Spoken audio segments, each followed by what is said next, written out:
Hello, Sharai, are you there? Yes, teacher, I'm here. That's great. Hey, how are you? Is everything okay? Yes, everything's okay. How do you hear me? You hear me clear Yeah, I can enough? hear you very well. Yes, yes, I have no problems right now, Sharai. I can hear you very, very well. So I think it was the last time you were connected on your computer, right? Your laptop. Right now, are you on your cell phone, or where are you joining the meeting from?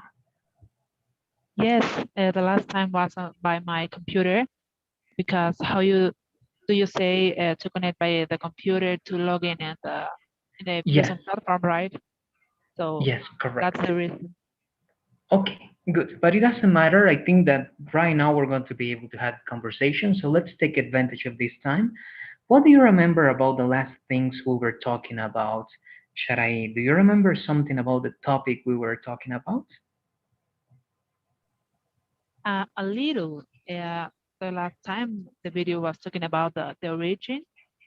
No, no, no, no. Sorry, about the dreams, about Correct. the dreams, the Egypt dreams, the Mesopotamian, something like that. Good. Okay, so let me remind you that introduction, all right? So that we go directly to the first part of the video. So the introduction, yes, you're right.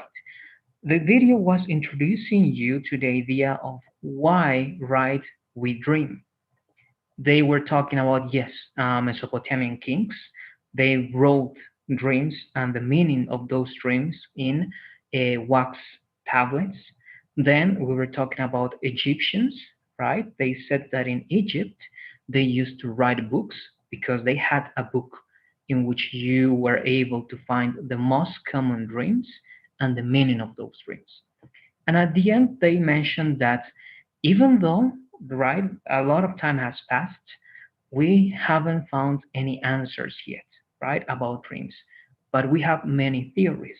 And this video is going to be about these theories. The first theory that you're going to see and you're going to watch right now, Sharai, it's related to the psychoanalytical theory. All right, let me go to the title. This psychoanalytical theory of dreaming is related to what Sigmund Freud, all right, did and how he was able to understand dreams. So this is the title. We dream to fulfill our wishes. Let's pay attention, please. I'm going to play this video, and at the end of this part, all right, it's going to be, I think, 40 seconds or less. You're going to tell me everything you understand. So let's pay attention,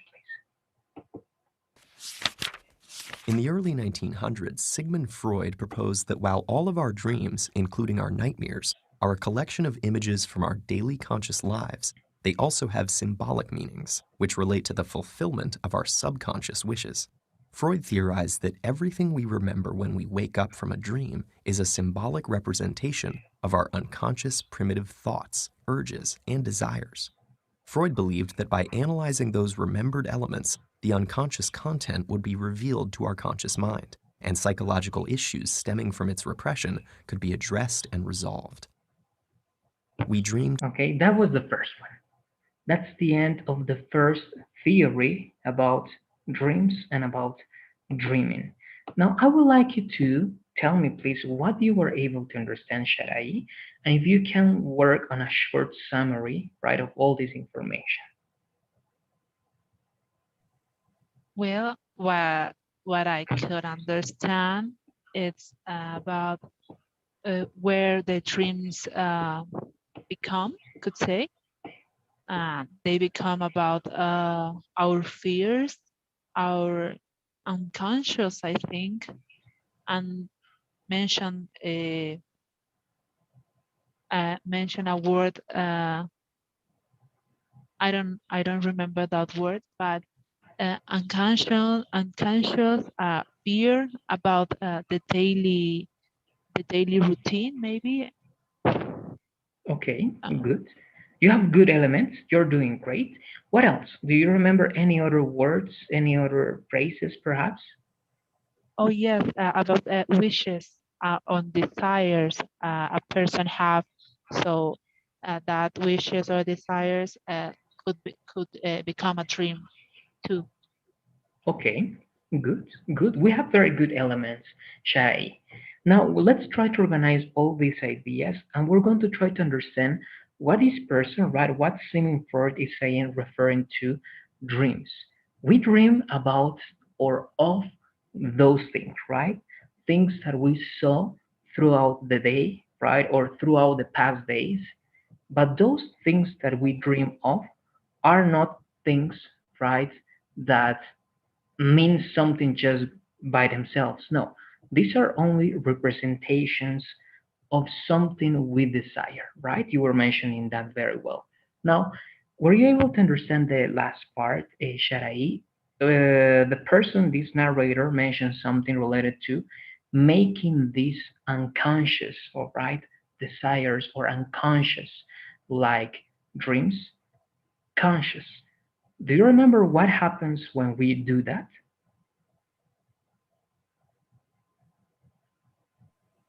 No, teacher, I can't remember. Okay, don't worry. I'm going to play it one more time. This time I'm going to turn on the captions.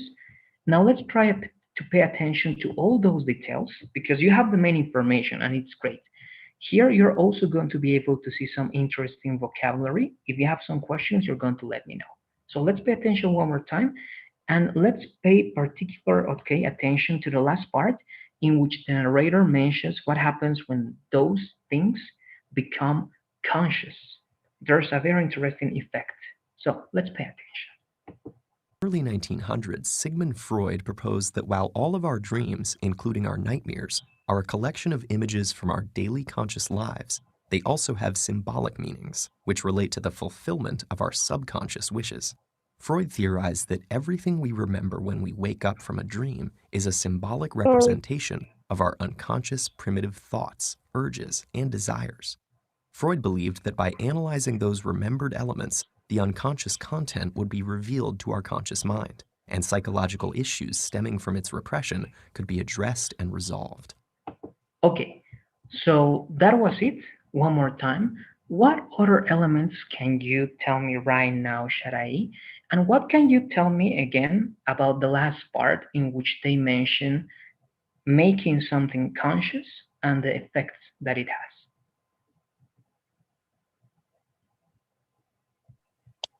Okay, teacher, you're really, I'm really sorry, but I couldn't understand the last part because I was trying to not forget about the first part again.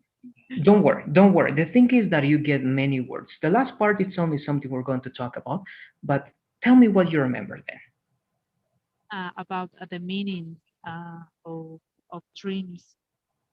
Meanings could be me dreams could be mean some of powerful uh, and other things. All right. Do you remember some of other meanings that those objects or those people can represent? Yes, because you're right.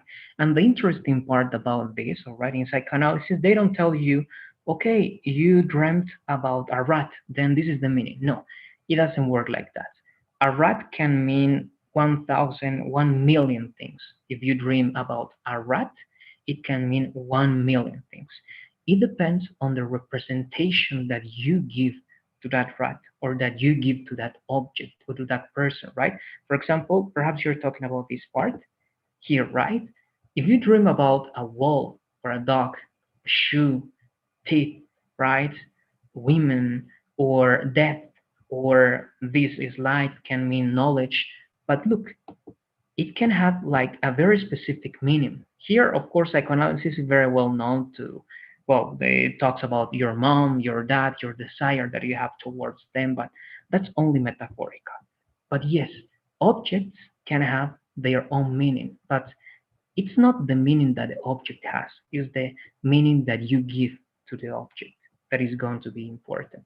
But the important thing here is that this is unconscious, right?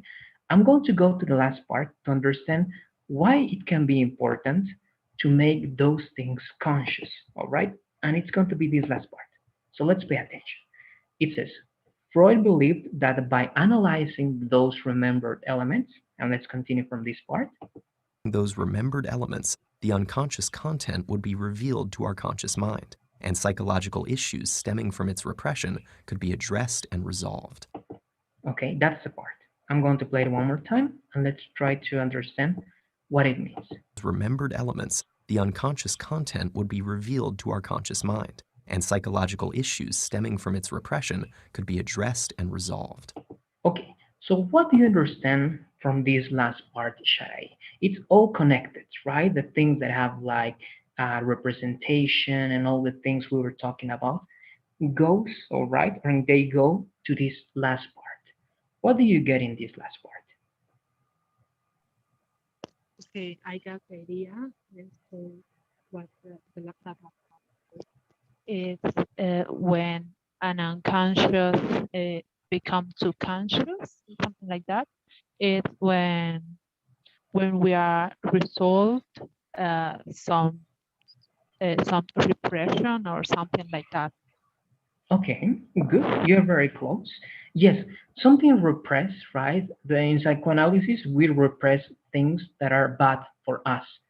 For example, if you had a very bad experience, right, or something is in your head, or you lost someone, right, any kind of problem can become, all right, repressed. And that thing that is repressed is unconscious, right, because you don't know why you feel bad. But yes, what you said is very good. I'm going to turn on the captions.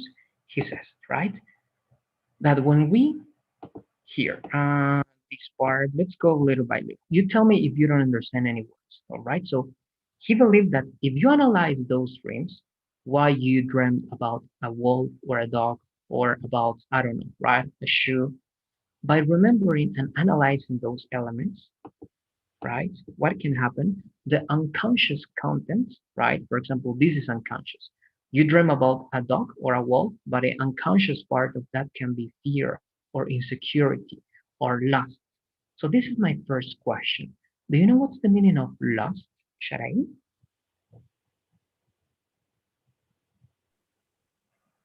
No, teacher, love.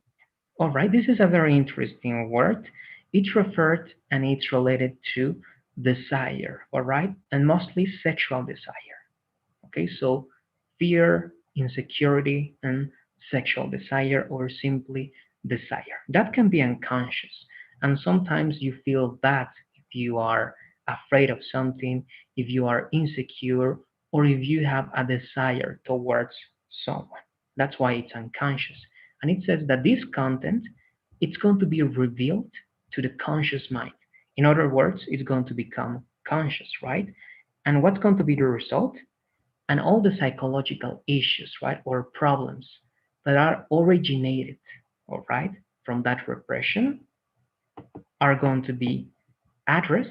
It means you're going to, well, go to them, all right, you're going to go to those problems and resolve them, all right. That's more or less the idea that psychoanalysis and Sigmund Freud, all right, have related to dreams. Now, with all this information that I already gave you, give me one more time a short summary of this first theory, please, Sharai.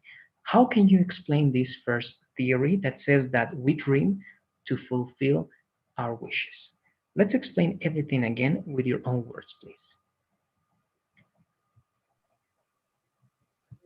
What I can say, it's the dreams become from our fears, our unconscious, becomes our desires, and some dreams some dreams when they so many dreams could meaning uh, uh, some okay, the meaning of those dreams can be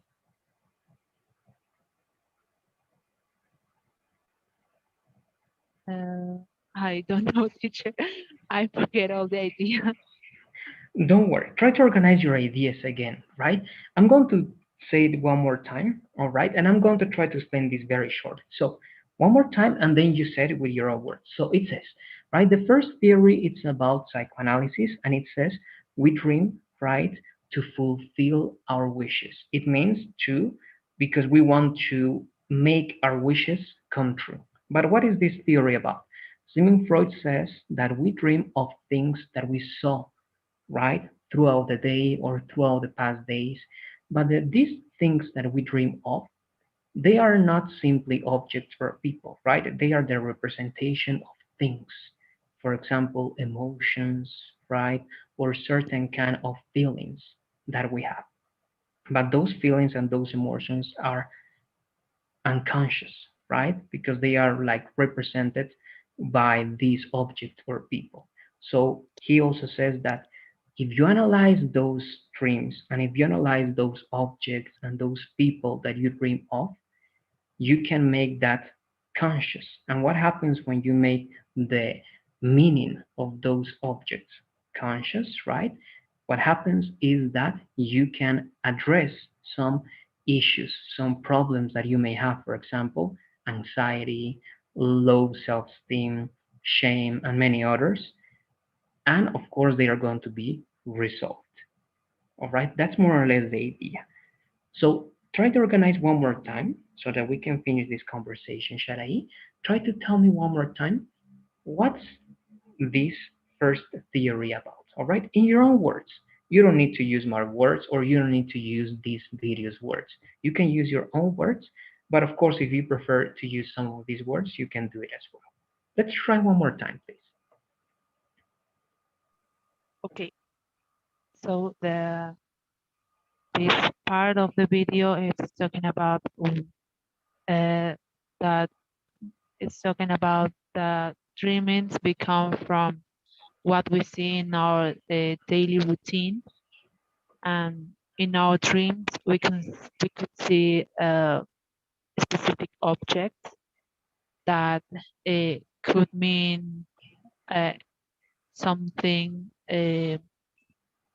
that mean something unconscious for us, Good.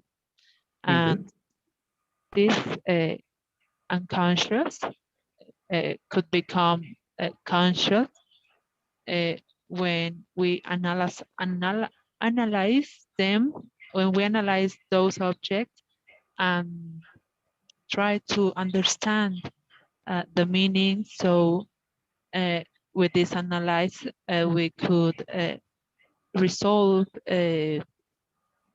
our uh, we could resolve some mm, re I don't Repressed, know perhaps repressed. repressed. Yeah, Yes, you can say some repressed problems. Okay, good, yes. good. So with those analyze, we could solve those repressed, and that's all. Okay, good. If you say repressed, repressed is like an adjective. So you need another word, not only repressed. So you can say those repressed problems, or you can say the problems that have been repressed. All right, but don't say only repressed. You need another object more. Right? So those repressed problems can be one option. But yes, the explanation was perfect, Sharai. Very well done. That's the main idea of this first theory. Now we're going to finish here. I don't know if you have any final questions or comments to finish, please, Sharai. Let me know. Sure, everything's clear. Good. Very good. Then that's it. Thank you for being in today's conversation, and I'll see you tomorrow for the next class. All right? Okay, teacher, thank you. See you Bye tomorrow. bye. Good night. Bye bye. See you tomorrow.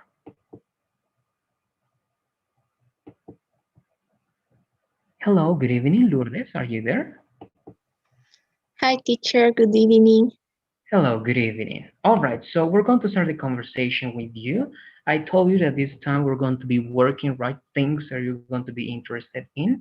So I have this video. I don't know, perhaps you already watched it, but we're going to talk about it. All right, it's a tech talk. All right, and it's related to influencers and how they transform right motor marketing. This is a person, right? I think that she has experience, right, related to these kind of topics. And it's going to be kind of interesting because we're going to have discussions related to this. So let's begin. All right, let's begin. I'm going to only play again the first seconds, and you're going to tell me everything that you understood, but I'm going to be asking extra questions. So let's pay attention. Going through a revolutionary. So let's start here.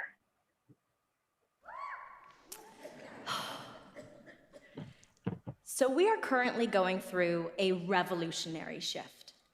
First, there was the Industrial Revolution, then there was the mass media revolution, and now we are in the digital revolution. If you think about Okay, very short. That's the first part I would like to talk about. First, tell me what you were able to understand. These are only a few seconds, but what were you able to get, Lourdes? She said that we are uh, we are having maybe a transformation, a revolution. Then there were the industry revolution, the mass revolution, something like that, and there were also the and now we are in the digital revolution. Okay, very good. Now, this is the first question, right? What do you think that she means when she says that we are now with this digital revolution? What she's talking about?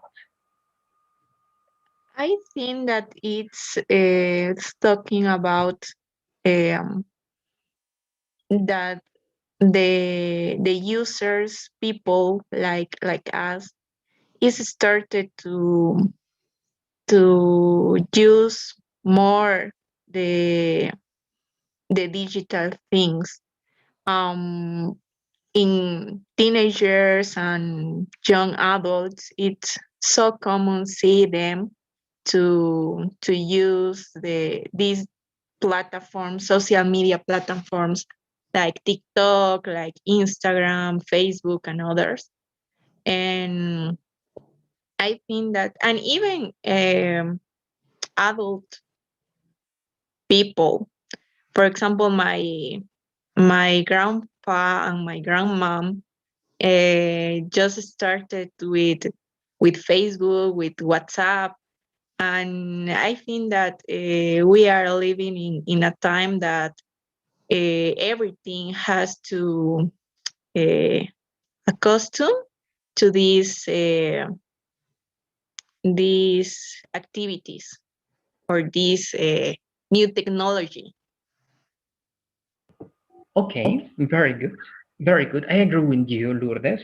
This definitely, right, it's a digital revolution because of all the things, right, that we have surrounded us. We have platforms, not only, of course, for children or teenagers, right? You also mentioned that very well. It's also for adults. So it's something that it's affecting in a very positive way and sometimes in a very negative way, right, to all people. Now let's try to see a little bit more. And of course, you know where she's going to go. At the end, she's going to mention, right, the role of influencers in today's, right, marketing. So let's try to pay attention to that. And I'm going to be asking some extra questions. All right, let's continue. about it, advertising, it stayed relatively the same for about 50 years until the internet and social media came and disrupted it. I mean, when is really like the last time that you bought something because you saw a newspaper ad or a billboard? Now, advertisers are spending their money towards platforms like YouTube and Instagram and Facebook. And on top of these platforms, we have these things called influencers. Now, you might be wondering, like, well, what is an influencer, Rachel?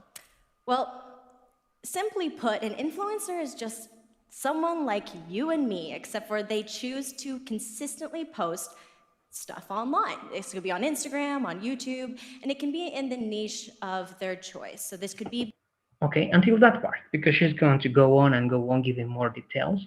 But one more time, please, Lourdes. The first part, right, she was finishing that idea about revolution. Let's try to talk about that. And then let's try to get to the idea of influencers. But how can you tell me about the first part before she was starting talking about influencers? She said that advertising was the same thing for almost 50 years, I think. And nowadays, we don't we don't use to see this advertising is in maybe newspaper or even in TV. I think, for example, I stopped to watch TV at, a time ago because I prefer watch Netflix or Amazon. So I think that well, she was talking about advertising at the first, and then she said that business companies prefer to spend no prefer to pay in other platforms, other advertisements that in my experience it's more efficient efficient because you can choose who who are going to watch your post. And she mentioned the different platforms like YouTube, Instagram, and others. And then she talked about the influencers that are common people that the difference is that they keep posting different things, and in this because they post these things, they build a community that maybe trust in him or in her, and take the advice that this influencer could give them. Okay, great. I think that was perfectly explained, Lourdes, that introduction and the way you were able, right, to use your words to explain that first part of this second part of the video was great. I totally agree, right? Now we have different ways of marketing, and they are more effective, right, and more efficient. That's right. You have even, right, the chance, right, to set specific details, right, to choose who's going to be your target, right? From the age to certain kind of studies, background, right? Origin, etc., etc. So you have many, many, many possibilities, and yes, that's the digital revolution as well. Yeah, and influencers nowadays, they are like a very, very important part of this revolution because it's like a new way even of advertising or getting to some people because we know that people consume a lot of media and they have favorite YouTubers, they have favorite right people who are on Instagram, Facebook, etc., etc. So I'm going to play just a little bit more to have the final part of this conversation, and let's see what else she's going to say about influencers. Beauty tutorials or comedy skits or these things called vlogs. If you don't know what a vlog is, people literally film just their life, like drinking soup, and you find it entertaining. And somehow they've amassed a huge following and have become an influencer. So if you're wondering maybe why your kids are glued to YouTube, this is why. And this is the world that I work in. So currently, influencer marketing is a $4.5 billion industry, and it's projected to be a $10 billion industry by 2020.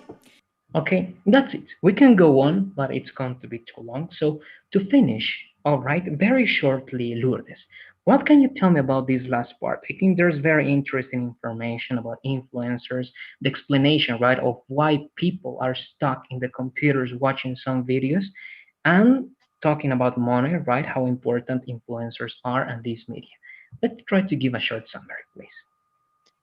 Okay, she said that there is so many kinds of content in YouTube, that some are entertainment, others are blogs, beauty, makeup artists, and other things. And this is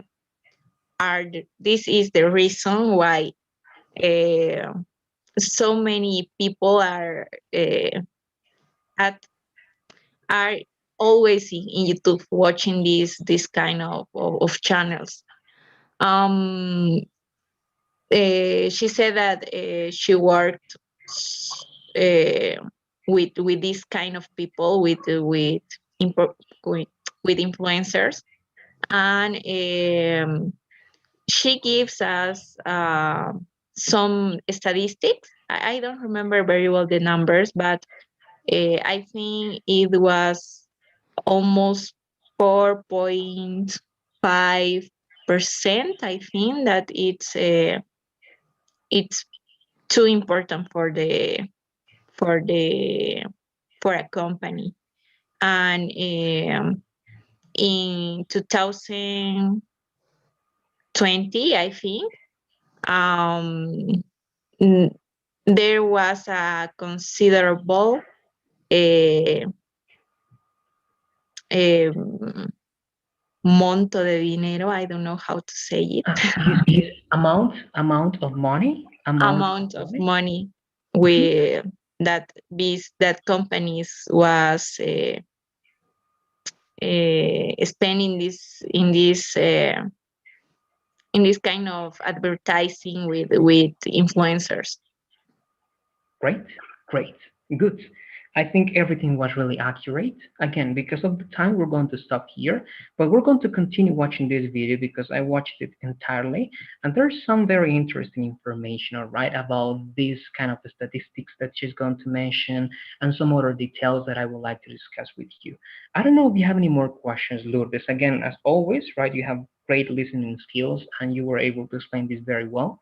I don't know if you have any more comments or questions before finishing. No, teacher, everything is clear. Thank you.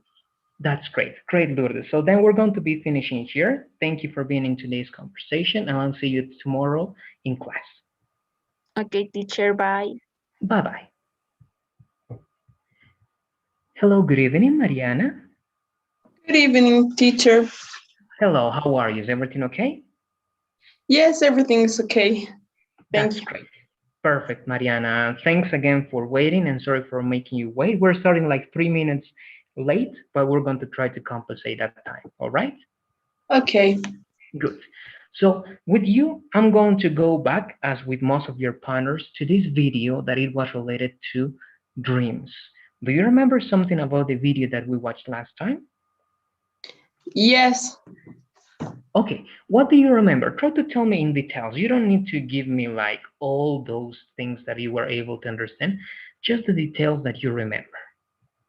Okay. I remember that the video says that dreams are things that happen in the day, and it I don't know how to say recordarnos. Remind it remind us. Okay, and remind us our problems, and sometimes the dreams have the solution of that problems that we have.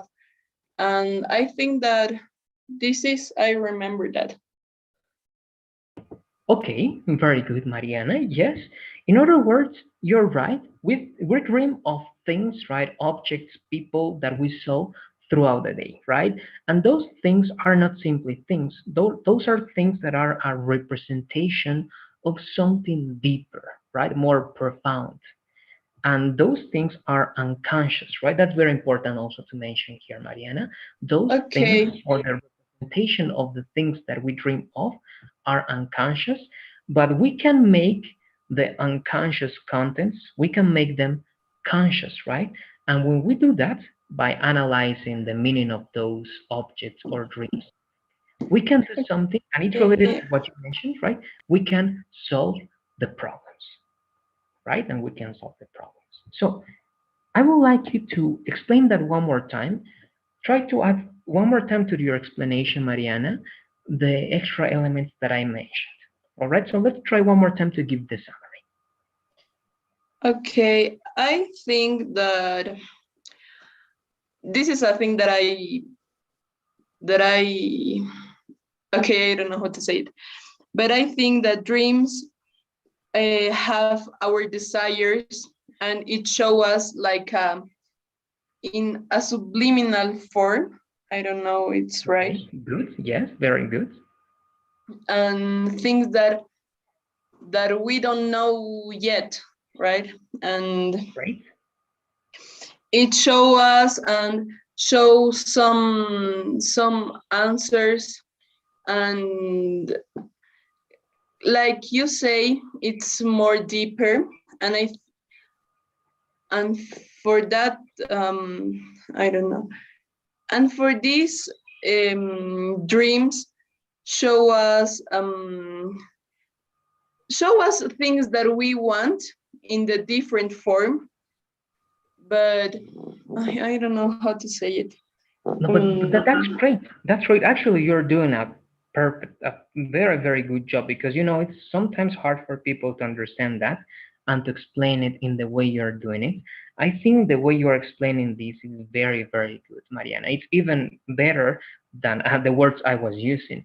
You're saying right things that we want, but they are like hidden, right? They are hidden. We don't really know that we want those things, right? Sometimes that's why it's unconscious. But again, Yes, your it's explanation exactly is that. I very good. think.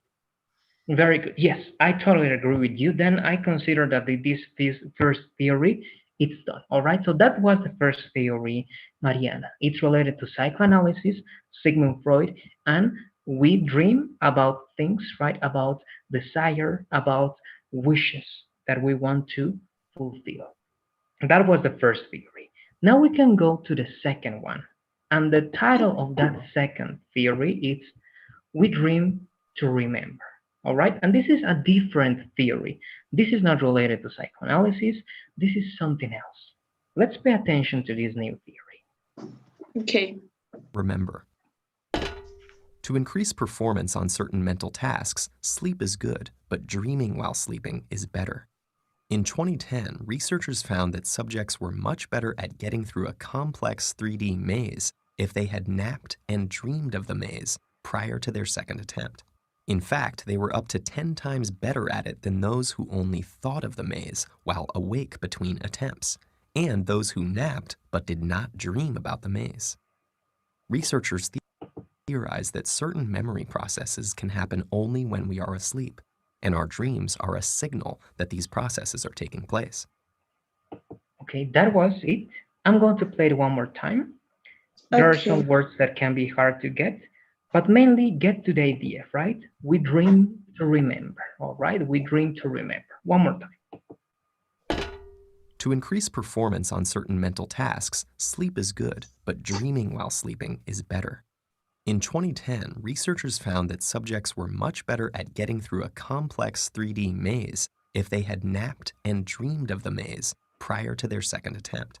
In fact, they were up to 10 times better at it than those who only thought of the maze while awake between attempts, and those who napped but did not dream about the maze. Researchers theorize that certain memory processes can happen only when we are asleep, and our dreams are a signal that these processes are taking place. Okay, good. That's a different theory. We dream to forget. Now, let's keep with we dream to remember. What can you tell me about this new theory, Maria? Teacher, I'm sorry, but I think that I don't have the idea of the video. I it I don't understand very well. All right, don't worry. But That's why I we have think this that subtitle. Tell me, yeah, Maria. it had many words that I don't knew, or I don't know how to say new, right? That No, if it's past, that I didn't know, or that that I don't know. Okay, if it's that present, I that don't I don't know, know. Mhm. that I don't know, and the only thing that I remember it had a process, but I don't know what is this process. All right. So let's work together. All right. But that's why we're watching this, because you're also going to be learning a lot of vocabulary. First, maze. All right. That word maze. This is a maze. All right. This is a maze. And we're going to see how are they using that word. I'm going to turn on the captions. All right. So let's pay attention to the captions, please, Maria. I'm going to play it and I'm going to stop. To increase performance on certain All right. This is the beginning, right? Performance, right, is, you know, what's the performance, right? To increase performance, right, how we act, right? The performance is related also to how good we do something. So to increase that on certain mental tasks, right, we have to sleep, but they're going to explain what happens. mental tasks, sleep is good, but dreaming while sleeping is better. All right. So again, certain mental tasks. What is a mental task? For example, remembering is a mental task because you have to look right into your mind and you have to look for information, right, that is in your mind. That's a mental task. So your performance, right, how you remember can be better done when you sleep, but even better, not only if you sleep, but if you dream when you sleep. All right, that's the first part. Mental tasks can be performed better when you dream while sleeping. In 2010, researchers found that subjects were much better at getting Okay, now this is about our research, right? Subjects, right, are people who are attempting these tests. So these subjects were much better in these tests, all right? This is a complex 3D maze, all right? The first picture that I showed you, right? That's a maze. So you're going to see who are better. through a complex 3D maze if they had napped and dreamed of the maze prior to their second attempt. Okay, so this is interesting, all right? What they are saying that in the research, they found out that people, all right, who were working on that test, if they napped, right, this is like a short sleep, right? If they slept and dreamed, all right, and dreamt of the maze, it means about the maze before the second attempt, all right, they were more successful than the ones who didn't dream about the maze. All right, it's like a labyrinth, a maze, a labyrinth. Prior to their second attempt. In fact, they were up to 10 times better at it than those who only thought of the maze while awake between attempts, and those who napped but did not dream about the maze. All right, so the ones who didn't sleep, or the ones who did sleep but they didn't dream of the maze, were not as successful as the ones who slept and dreamt about the maze. Okay, teacher, I Steering. have a question. Tell me, What refers when they said mess? maze, I this think is the maze. I'm going to show you the picture. I think that maze is a labyrinth, right? Yeah, exactly. Mhm. But This is it. I think that they had other point about that. No, actually, they are talking about this because look, I'm going to show you one more time. Here, right? In 2010, researchers found what? What did they found? That subjects were much better at getting through a complex 3D maze. So they are talking about a 3D labyrinth, Mariana. All right? They are talking about a 3D labyrinth.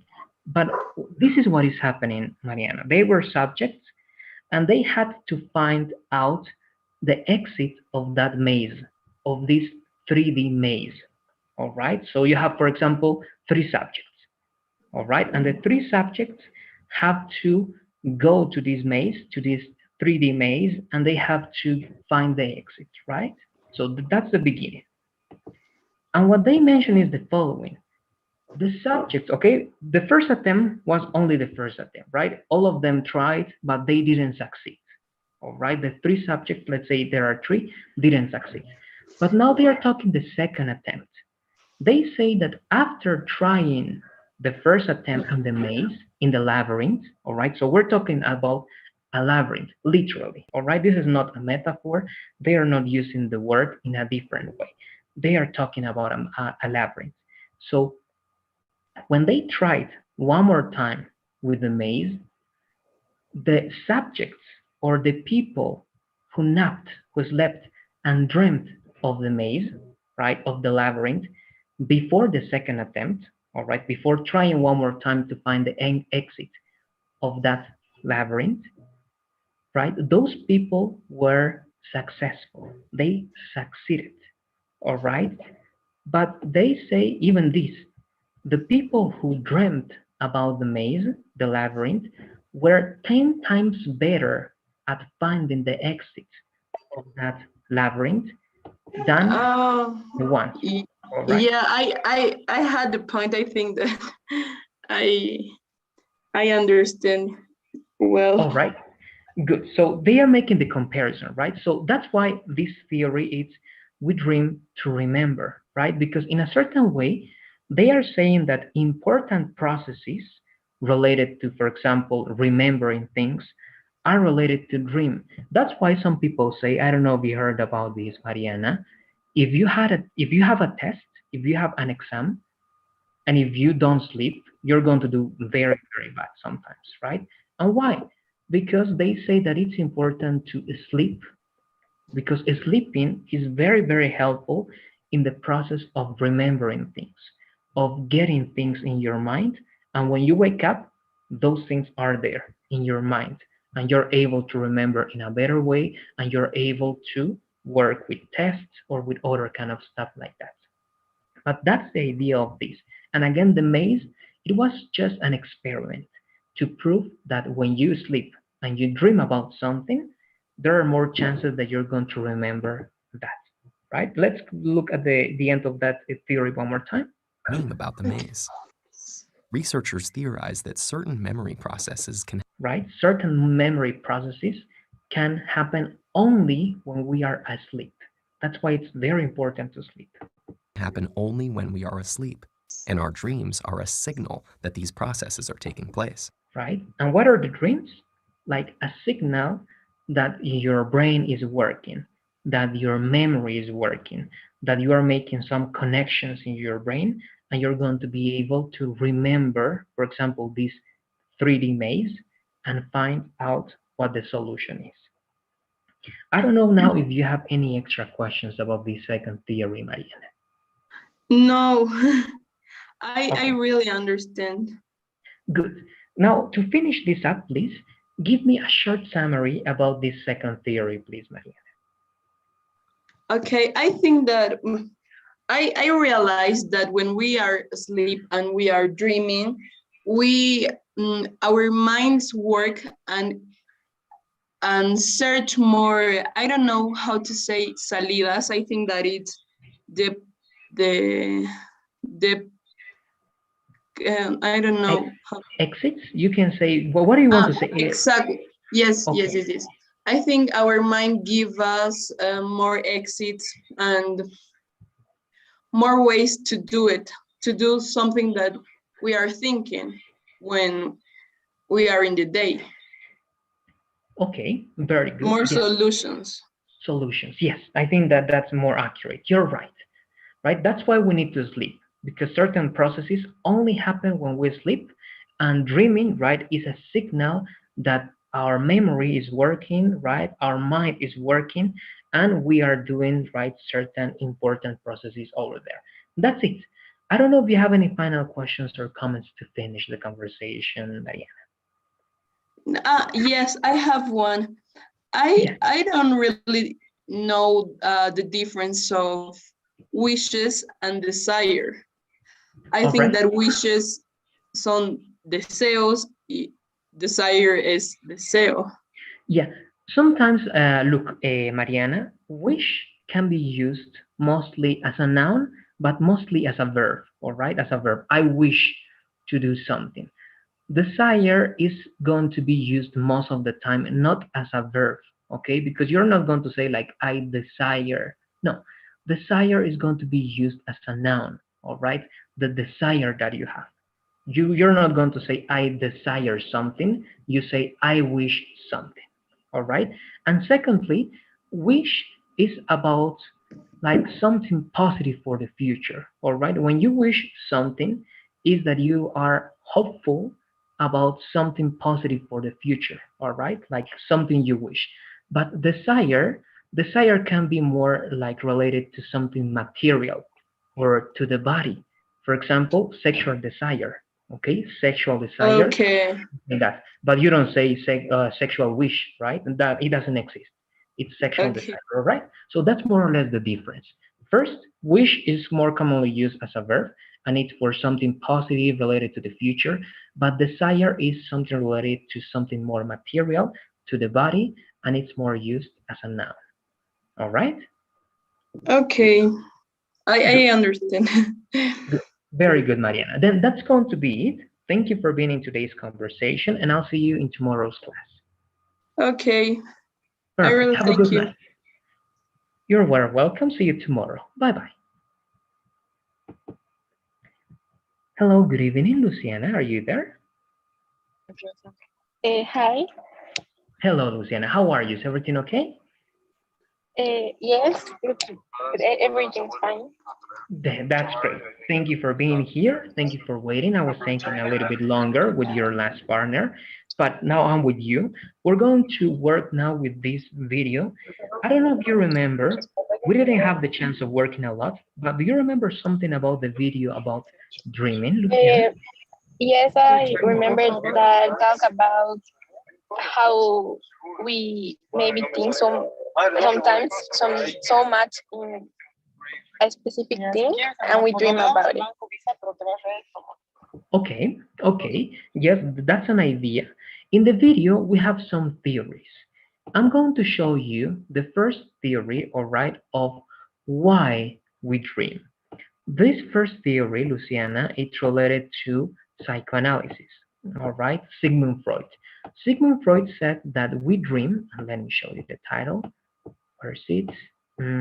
Okay, we dream to fulfill our wishes. It means that we want to make those wishes come true.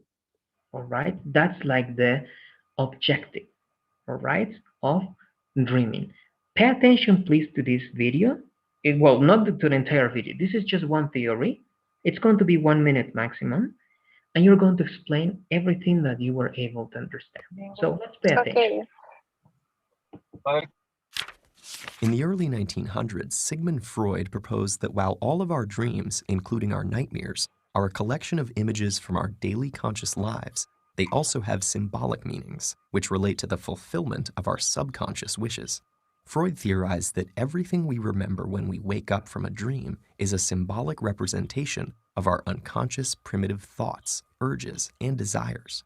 Freud believed that by analyzing those remembered elements, the unconscious content would be revealed to our conscious mind, and psychological issues stemming from its repression could be addressed and resolved. Okay, that's it. That's the first theory. Today we're only going to work with the first theory because they are complex. I'm going to play it one more time, Luciana. So let's try to get new words and try to pay attention to some other information. So there you go. One more time. In the 1900s, Sigmund Freud proposed that while all of our dreams, including our nightmares, are a collection of images from our daily conscious lives, they also have symbolic meanings, which relate to the fulfillment of our subconscious wishes. Freud theorized that everything we remember when we wake up from a dream is a symbolic representation of our unconscious primitive thoughts, urges, and desires. Freud believed that by analyzing those remembered elements, the unconscious content would be revealed to our conscious mind, and psychological issues stemming from its repression could be addressed and resolved. All right. So that's the first theory. We dream to fulfill our wishes.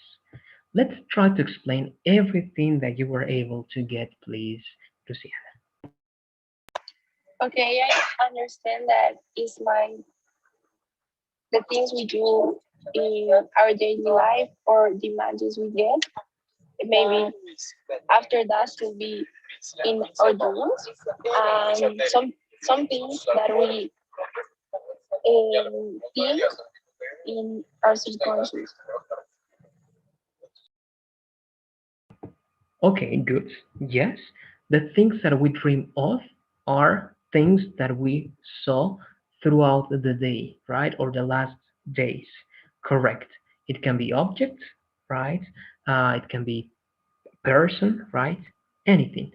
But we have also something else, right? These objects, these people that we dream of, they are not only objects or people, right? They are a symbolic representation of something else that is referred to something subconscious or unconscious. All right. What do you remember about those things, Luciana? What do you remember about the things that were unconscious or subconscious? And do you remember the last part? What happens when we analyze the dreams and we make that conscious? Do you remember something about that? I think that maybe you can feel anxiety or feelings like that. It refers to the feelings. Okay, yes, good. The objects that you dream of can represent this, right? Anxiety, all right? Anxiety, low self-esteem, shame. Yes, these can be some problems that you may have, and your dreams or what you dream is telling, right, about that. But again, that's right, Luciana. But what happens then if the objects that you dream of are representing anxiety? What happens when you analyze your dreams and you can make the unconscious things conscious? What are the results of that process, Luciana? Maybe you can understand more why you are dreaming about something or about someone when you stop and analyze that. Okay, good. That's a great answer. Yes, you can understand more. And when you understand something a little bit more, I'm going to turn on the captions. You can address the problem and you can resolve the problem, right? So, yes, in other words, when you make those symbolic representations, right, conscious, you can resolve your anxiety problems, your low self esteem problems, your shame problems. And of course, it's not as simple as that, right? That's an entire process. But this theory talks about that. So, one more time, please, Luciana, with this extra information that I mentioned and that you explained to me, try to explain one more time the first theory with all this information, please. Okay, I understand that it's like with that information, you can take it and involve more in the problem. In and trying to solve it. Maybe if you are sad about something and you dream about it, if you discover that, you can solve that problems of anxiety, shame, or maybe low self. Okay, low self-esteem. Okay, okay, good. Yes, that's a very interesting way, right? A very interesting like approach to this. But I agree with you, right? Like in general, right? Big terms, yes, it refers to that. We dream of things that are unconscious, but we can solve those problems, right? That are unconscious by analyzing those things. But that's complex, right? Because sometimes you dream with dogs, and dogs can mean many things: power, anxiety, or some other kind of feeling or emotions. Now I have some extra questions for you over here, Luciana. This was the first theory. What do you dream? Oh, sorry. What do you think about this theory? How accurate do you think it is? And well, do you believe that this is true or not? What do you say? I think that it makes sense because the only way of solve a problem is if you know what is causing the problem, and maybe that really can work, because if you have nightmare or something like that, if you think so much about what is the start of that, you can, it's the only way you can end, Okay. respect that. Good. Yes, that's again interesting. Yeah, I agree with you. It makes sense, right? To find out what are the causes of something. Of course, it's a very good step, right, to solve something. So I totally agree with that idea, Luciana. I have other questions, but let's work with only two more questions. The second one is going to be this one. Have you ever dreamt about something that you believe it was something like this, like a problem that was being expressed as a dream? Do you remember that dream? Perhaps, Luciana, what can you tell me about that?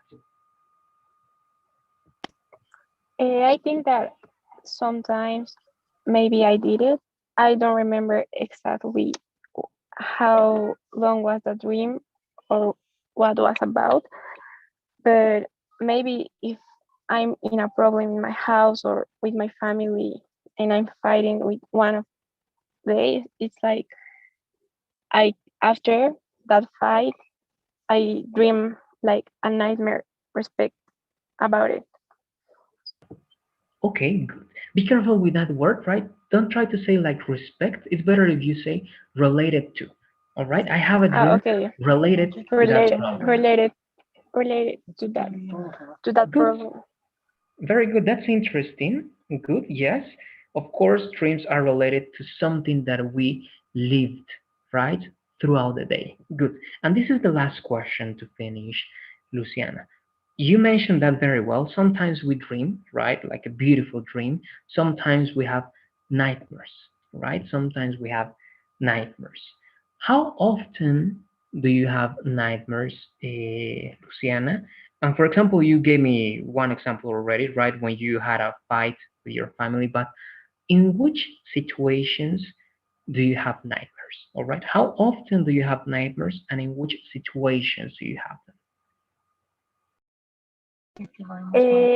I really don't have nightmares so often. I think it's like an exception when I have a really big fight or something that gives me anxiety or any problem that I can solve, you know. I'm not sure about the time, but maybe once a month or mm, it's really not that often. Okay, good. That's more than enough. Again, look, we're watching these kind of videos because it's important to have conversations about any kind of topic. All right. In the next conversation, Luciana, we're going to keep watching at least a couple more theories about dreaming, and then we're going to go to a new topic so that we have perhaps new vocabulary or we increase, right? Or we practice the way, right? We have conversations related to any kind of topic possible.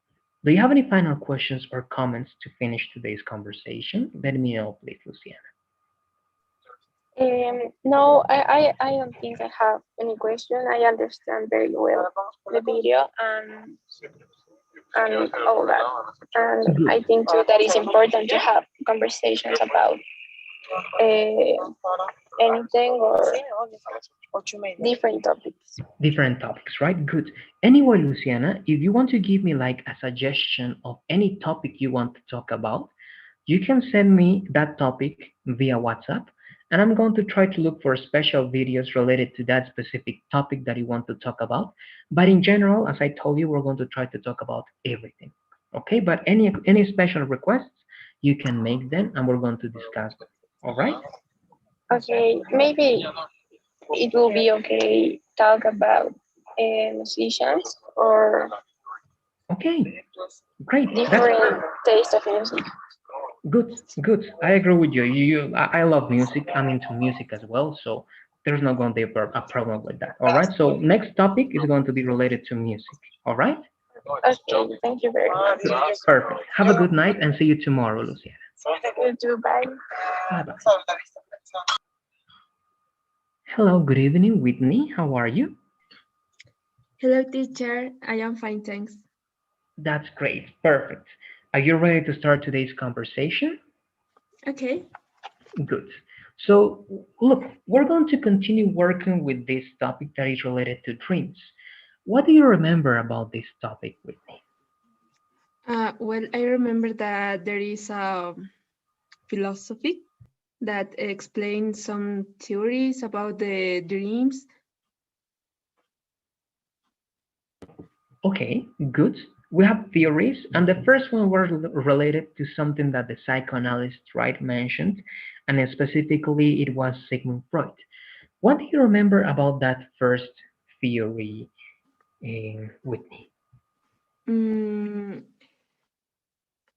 I remember that the people create something that could be a interpretation of them. All right. Let's try to go little by little. Yes, interpretation here in the first part and in this first theory is very important. But what are you going to interpret? We have some elements, right, that are representations of something. So I'm going to play only one time the first part of the video to refresh a little bit the information that we have before going to the second theory. All right, so let's pay attention to the first theory very briefly. It Okay. says we dream to fulfill our wishes, right? So let's pay attention to it. In the early 1900s, Sigmund Freud proposed that while all of our dreams, including our nightmares, are a collection of images from our daily conscious lives, they also have symbolic meanings, which relate to the fulfillment of our subconscious wishes. Freud theorized that everything we remember when we wake up from a dream is a symbolic representation of our unconscious primitive thoughts, urges, and desires. Freud believed that by analyzing those remembered elements, the unconscious content would be revealed to our conscious mind, and psychological issues stemming from its repression could be addressed and resolved. Okay, so that's the first theory. One more time, what can you tell me about this first theory with all these details? Okay. Sigmund Freud think that our wishes include nightmares Nightmares? when nightmares and sometimes when we wake up we can remember our dreams because something represent other things like anxiety, low self-esteem. Okay, good. Anxiety, low self-esteem, correct, good. And what happens with those representations, Whitney? You have that information and it's correct. I agree with you. Remember, one more time, the pronunciation of the word. The first one is going to be nightmare, all right, or nightmares. Yes, we can have beautiful dreams or we can have nightmares, but all of those, right, are related to something, objects and people that we dream of. Those are things that we saw throughout the day, and those objects represent something, right? That is unconscious. That can be, you mentioned very well, anxiety, low self esteem, shame, and many other problems that you may have. All right, many other problems that you may have. Let's pay attention to the last part one more time, and you're going to tell me what happens, and I'm going to turn on the captions. Try to tell me, please, Whitney, what happens when we make those representations or those things conscious? So, there it goes. Freud believed that by analyzing those remembered elements, the unconscious content would be revealed to our conscious mind, and psychological issues stemming from its repression could be addressed and resolved. All right. One more time. I'm going to play it one more time. Here they are explaining, right, what happens when this becomes conscious. And desires. Freud believed that by analyzing those remembered elements, the unconscious content would be revealed to our conscious mind, and psychological issues stemming from its repression could be addressed and resolved. Good. So, what can you tell me about the last part, Whitney? Okay, I think that the unconscious primitive could be unconscious mind, and some things could be a representation about our conscious. All right. Yes, we have many things that are unconscious, that are things that are like bad for us, right? But one more time, when we make these things conscious, all right, when we analyze our dreams and we understand what are these problems, what happens with the problems? Do they get resolved? Do they get worse? What happens with them? In my opinion, or about of the video. You can say it related to the video and then you can say your opinion.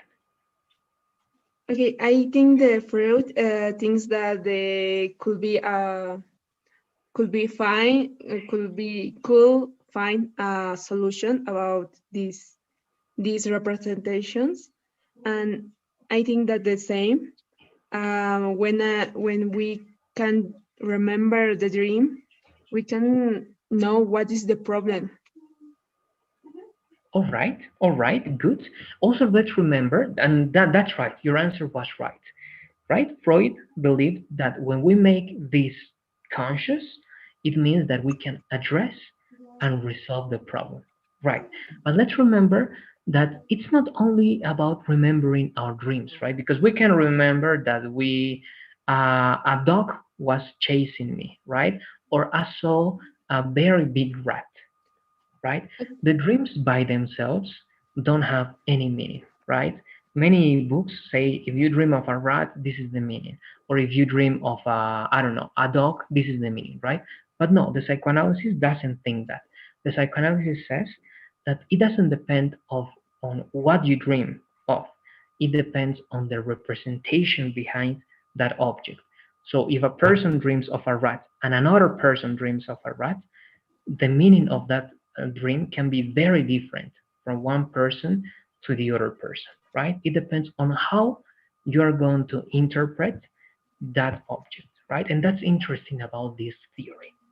So let's go to the second one, all right? That's the first one, and you have the main idea, which is perfect. Things that we dream that can be conscious, and when they are conscious, the problems can get resolved. Now, the second is this: we dream to remember. I'm going to play it again. Well, not again. I'm going to play it for the first time now.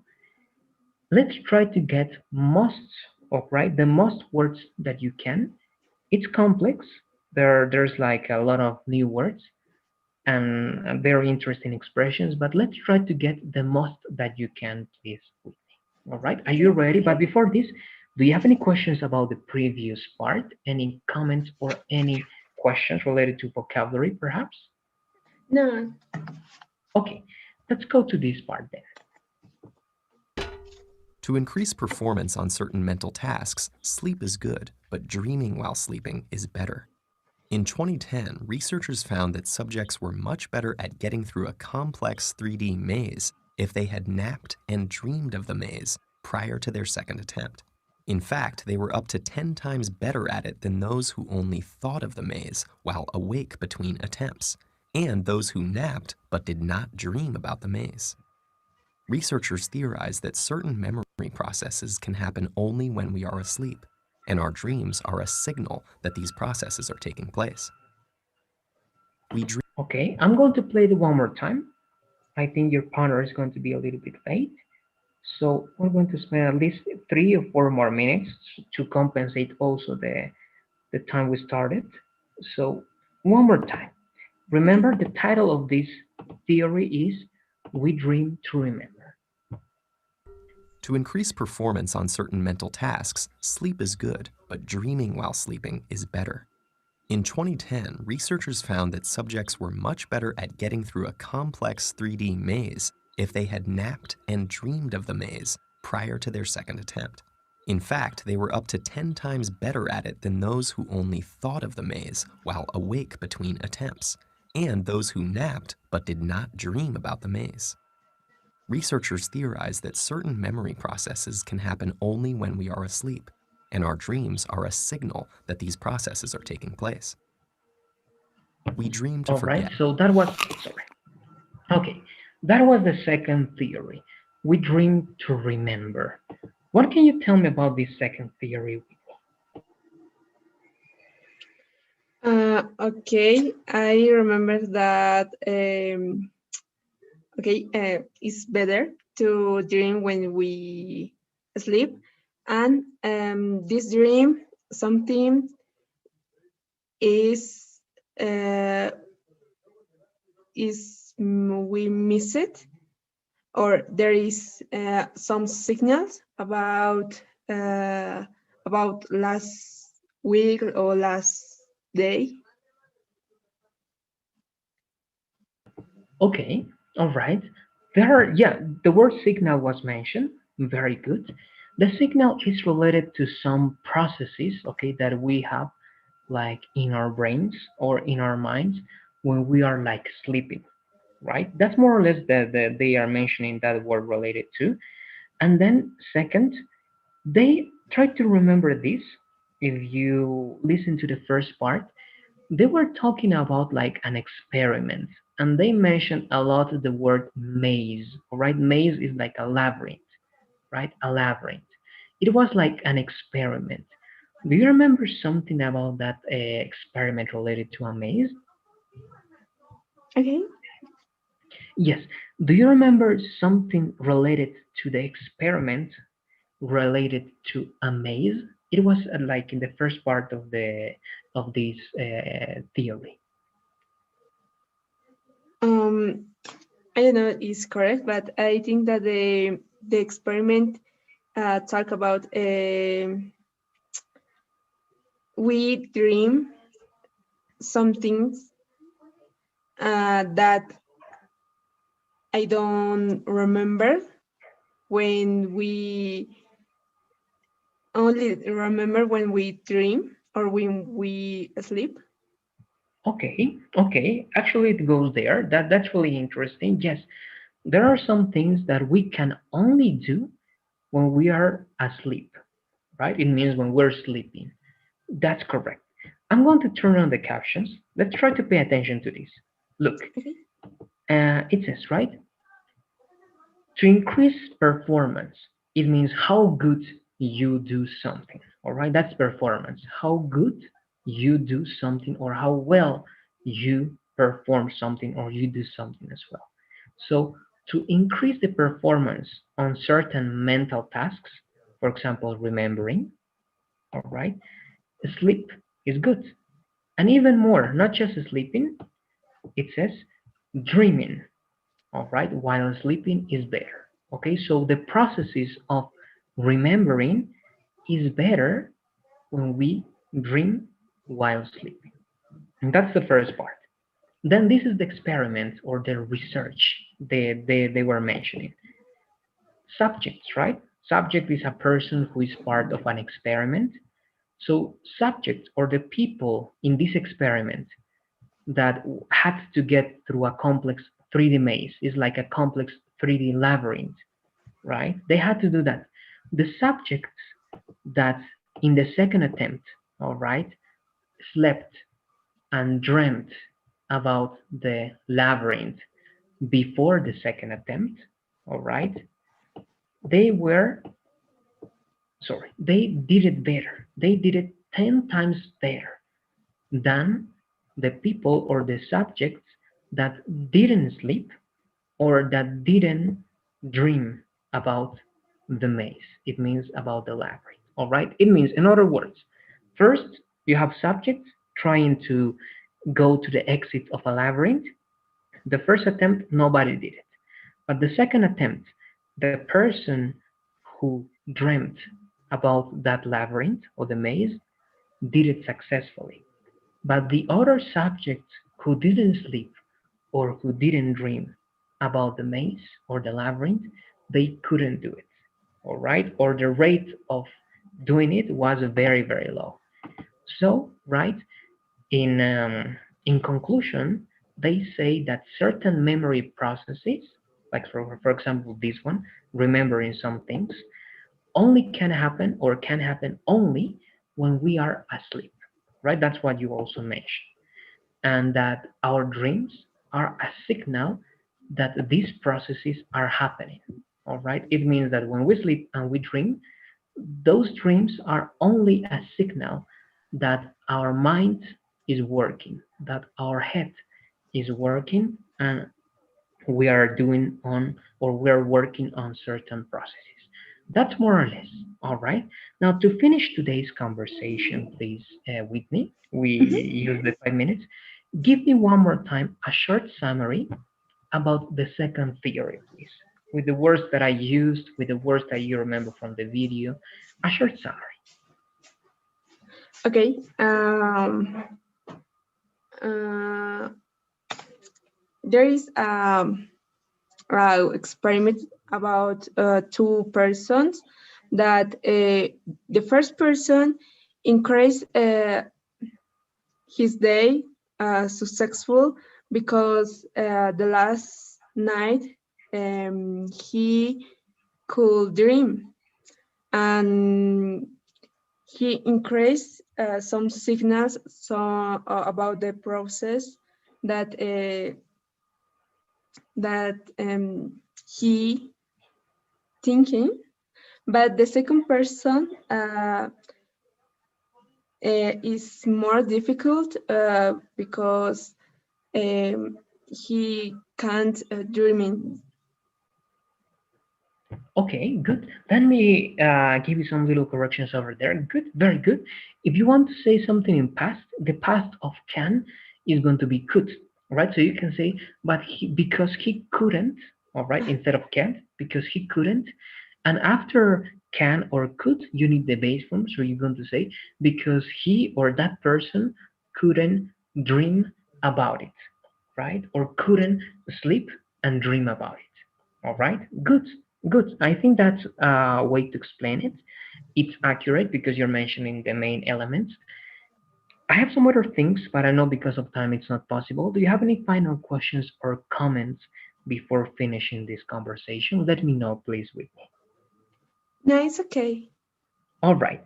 Also, as I mentioned to your previous partner, if you have some topics or specific topics that you would like to talk about, all right, just tell me. You can tell me via WhatsApp, all right? You tell me, teacher, these are the topics that I would like to talk about. And then I'm going to try to look for some videos to have conversations related to those topics. But in general, this is what I want to do with me. I want to have conversations about any topic possible so that you can learn, right, vocabulary about many topics and you are able to speak about anything. All right? Okay. Okay, good. That's it then. Again, thanks again, and thanks for being more time. Have a good night, and I'll see you tomorrow. Thank you. Bye bye, teacher. Bye bye.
Hello, Melissa. How are you? Hello, Jose Luis. Sorry, I was working and I just got out of work. All right. Don't worry. You told me, but I could wait for you, so no problem, Melissa. So let's continue with the conversation that we were having the last time. If you remember, it was about dreaming. To begin with, I would like you to tell me everything that you remember about that conversation, please, Melissa. We cannot look at the first theory related to why we dream. What do you remember about that? I remember that it was from Sigmund Freud, Good. and that was about our unconscious mind and how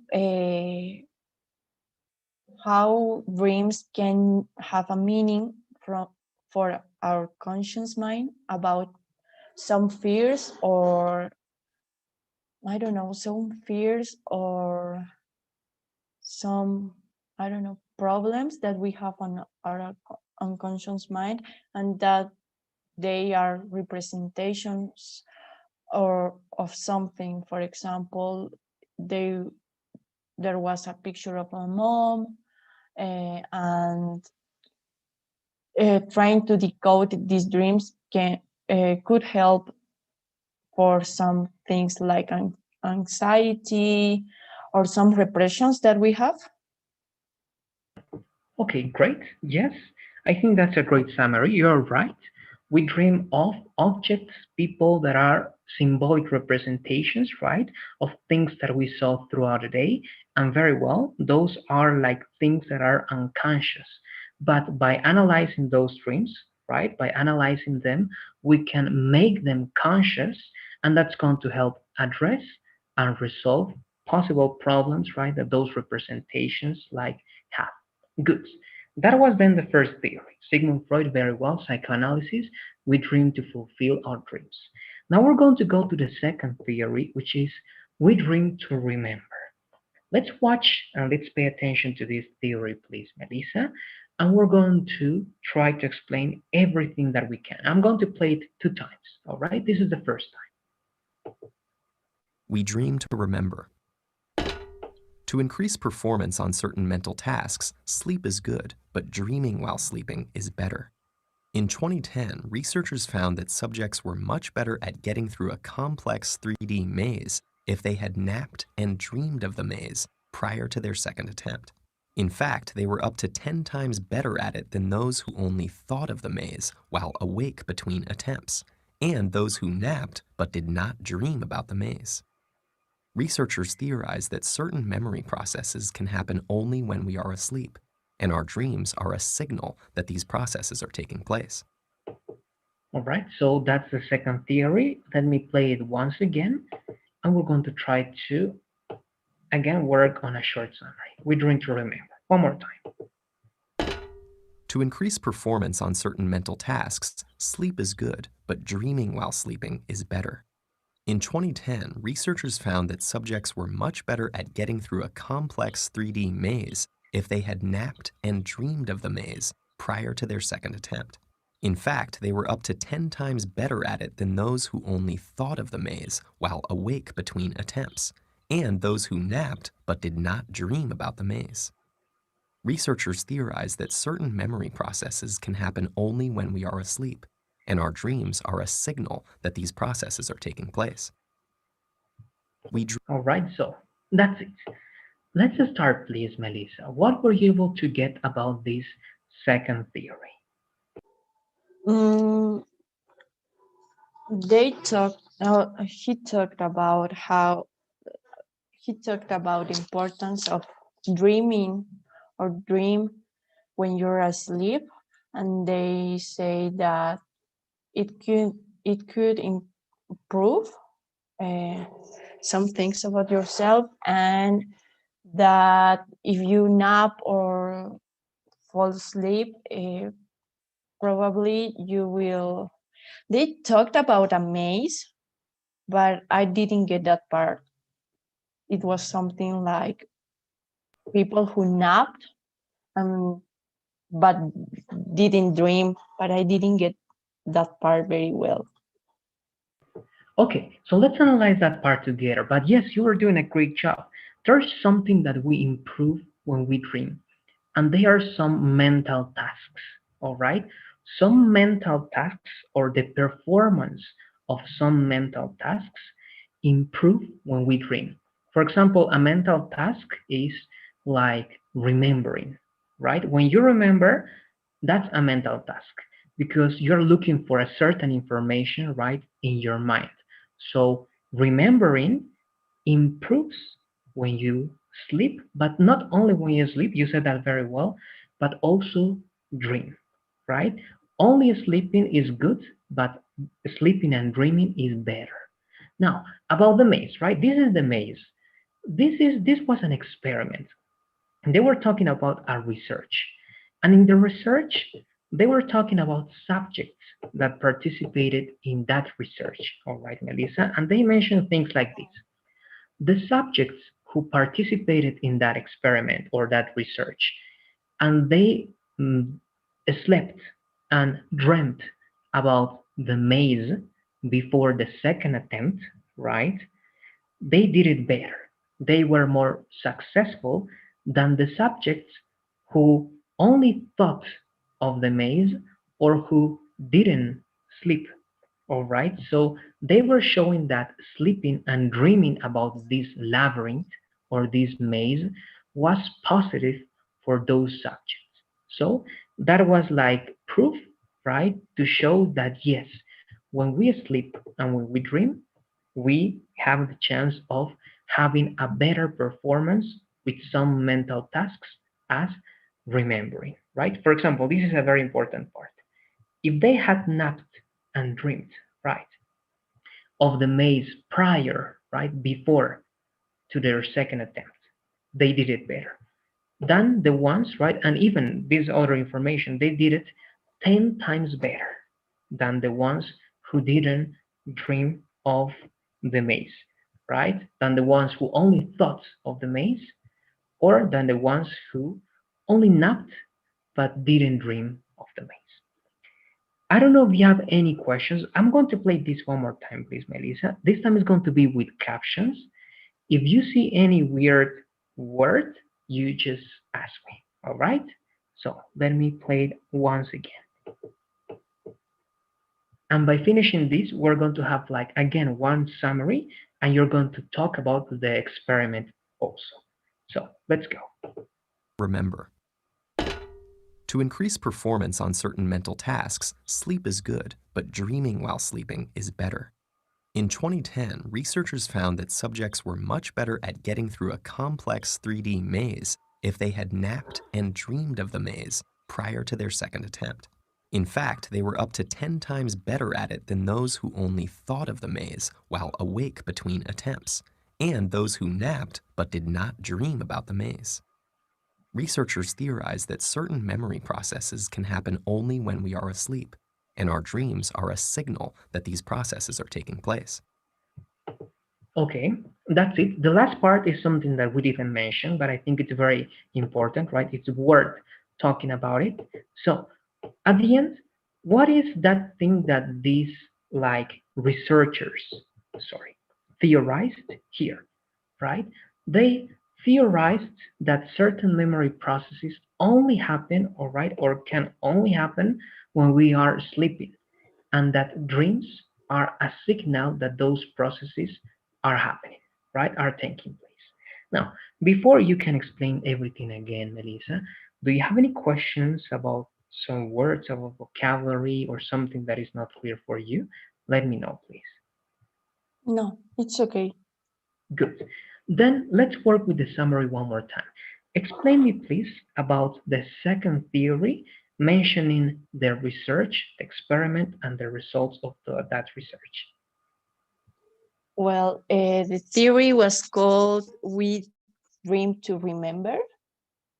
Oh, Yes, correct. yes, "We Dream to Remember," and it was about it studied people who had to go through a maze, and they studied what happened in people who didn't nap or dream people who only nap but didn't dream about the maze, and people who were able to nap or dream about the maze, and how many times or uh, how easier was the maze for the people who did nap or sleep and dreamed about the maze. It was easier for them to go through it. And they also said that some process only happen when you are dreaming, or when you're asleep, and when you're dreaming, and that the dreams are a signal of it, and that about how those processes are happening in our minds. Good, great. I think that was perfectly explained, Melissa. Just one detail in terms of pronunciation. Process is going to be singular. If you want to mention that in plural, it's going to be like processes. All right, processes. Good, perfect. There you go. That was the second theory. Now we're going to have only the introduction of the next one, but it's going to be the last thing we're going to watch about this video. The next one is going to be a different topic. So in these 2 minutes that we have, let's take a look at the next theory, and we're going to try to understand at least the basics of it. So let's pay attention. Sorry, that's the second. Let's go to the third theory. The third is called we dream to forget. This is the opposite, right? We dream to forget. Dream to forget. There are about 10,000 trillion neural connections within the architecture of your brain. They are created by everything you think and everything you do. A 1983 neurobiological theory of dreaming called reverse learning holds that while sleeping, and mainly during REM sleep cycles, your neocortex reviews these neural connections and dumps the unnecessary ones. Without this unlearning process, which results in your dreams, your brain could be overrun by useless connections, and parasitic thoughts could disrupt the necessary thinking you need to do while you're awake. Okay, that was a theory. I'm going to play it once again, and we're going to shortly explain what's this about. And there you go, right? We dream to forget. One more time. There are about 10,000 trillion neural connections within the architecture of your brain. They are created by everything you think and everything you do. A 1983 neurobiological theory of dreaming called reverse learning holds that while sleeping, and mainly during REM sleep cycles, your neocortex reviews these neural connections and dumps the unnecessary ones. Without this unlearning process, which results in your dreams, your brain could be overrun by useless connections, and parasitic thoughts could disrupt the necessary thinking you need to do while you're awake. All right, so that's it. Again, in your own words, and can be simple words, what happens with this third theory? We dream to forget.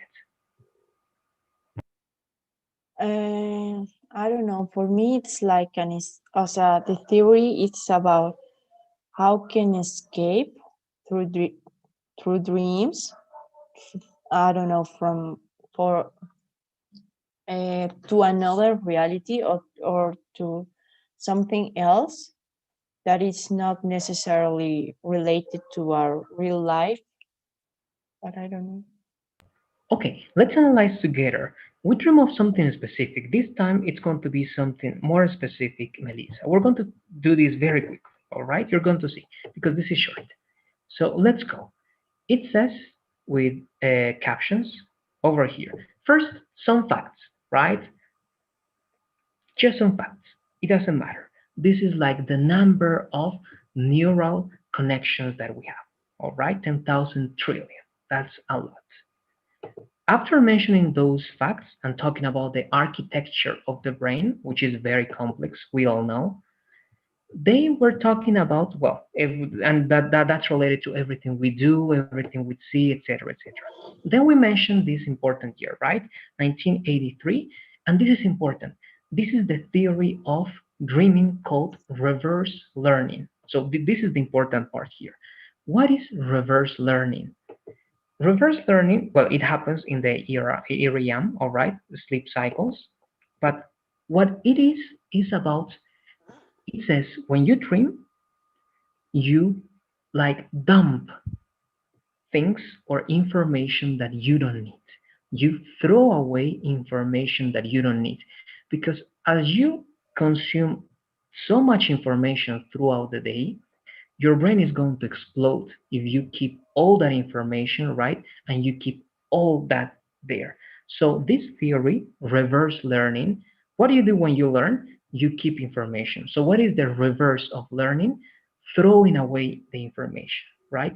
Dumping the information, right? Giving it away. So it says that it dumps the unnecessary connections, the unnecessary information.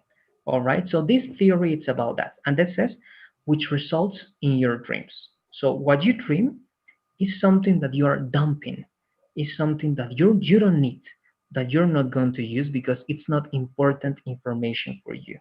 Right? Why? Because if you didn't throw them away, they would be like there, right? Unnecessary information, and they would be like parasites. They are comparing that, right? That are going to disrupt the necessary thinking, right? In other words, you're going to have so many thoughts in your mind that you're not going to be able to focus on the necessary information, right? That's the basics of this idea, Melissa.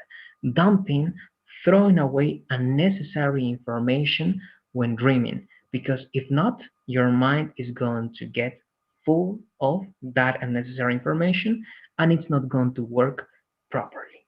That's in other words. Let's try to explain to finish this conversation, please, Melissa. But first, I want to know if you have any specific questions before doing it. No, it's okay, teacher. Okay, good. So let's do it, please. What is this third theory about? We dream to forget.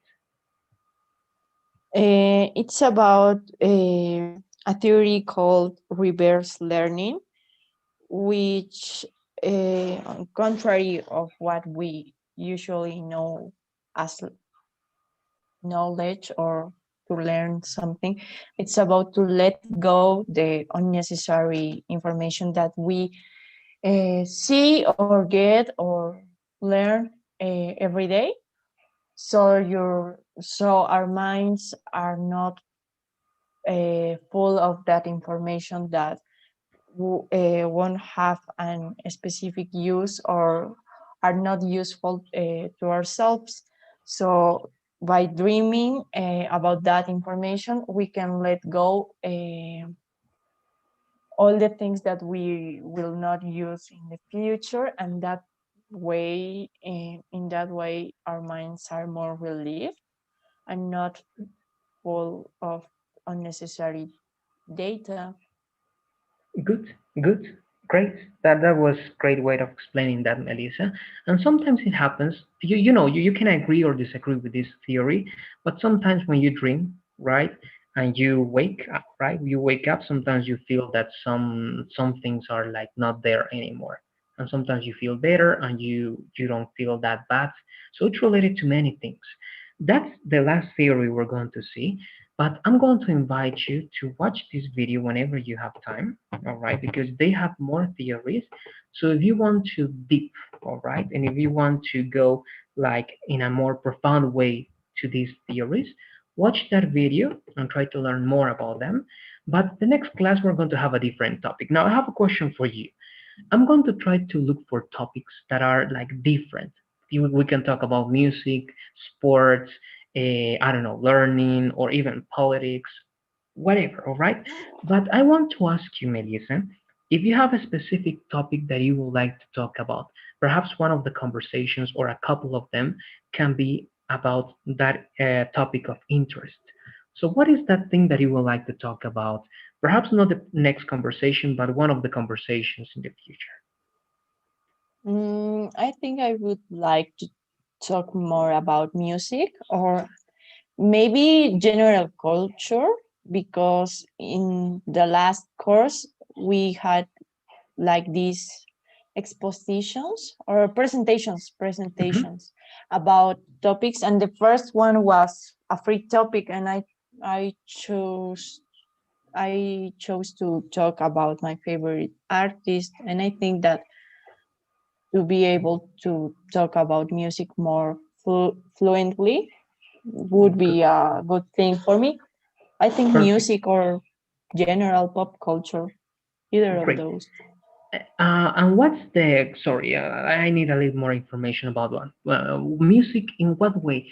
Do you want some general vocabulary about music, or do you want something related to music theory, for example? What do you want to know about music? Music related terms, or I don't know, how do you say something, some stuff about music, for example, uh, some technical words, maybe, like, I don't know, about the genres, or about the history of music can be Okay. useful. Great, great. Now I have a Mhm. better perspective. Then I'm going to look for those videos. If I find an interesting one, I'm sure I'm going to do it. It's not going to be perhaps the next conversation, but it's going to be for Tuesday. All right, that we're going to have a conversation about music, and also it can be next Tuesday. So Thursday and Tuesday can be related to music. All right. Okay, perfect. Good. Perfect. That's it then, Melissa. Thank you for being in today's conversation. I hope you have a great night, and I'll see you tomorrow for the next class. Okay, thank you. Good You're night. welcome. Bye. Bye bye. Good night.